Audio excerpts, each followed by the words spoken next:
মেধাবী ভাই ও যোদ্ধারা, আপনারা সবসময় আমাদের পাশে এভাবেই এগিয়ে থাকবেন। আমরা গাইবান্ধা থেকে আওয়ামী লীগ এবং সন্ত্রাসী সংগঠন ছাত্রলীগকে উৎখাত করতে যে ধরনের পদক্ষেপ নেওয়া দরকার, আমরা এই ধরনের কর্মসূচির মাধ্যমেই সেই পদক্ষেপগুলো নিয়ে থাকবো। আর আজকে আমরা থানায় 72 ঘন্টার একটা আলটিমেটাম দিয়ে আসছি।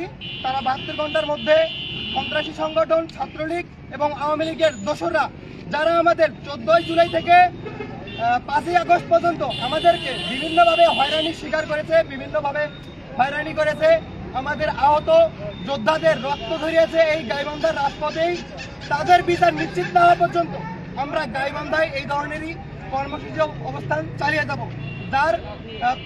যার অ্যাকশন হিসেবে আমরা আজকে থানায় একটা অভিযোগ দায়ের করে আসছি।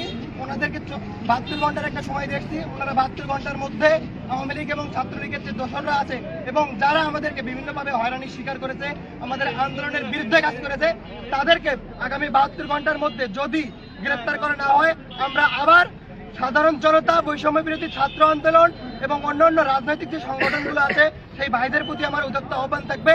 আমরা আবার থানায় আমরা কর্মসূচি করব যদি তাদেরকে গ্রেপ্তার না করে। এ বলে আজকের মতো আমাদের এই কর্মসূচি এখানেই সমাপ্ত করলাম। ধন্যবাদ সবাই। পুরো পরিচয়টা কি?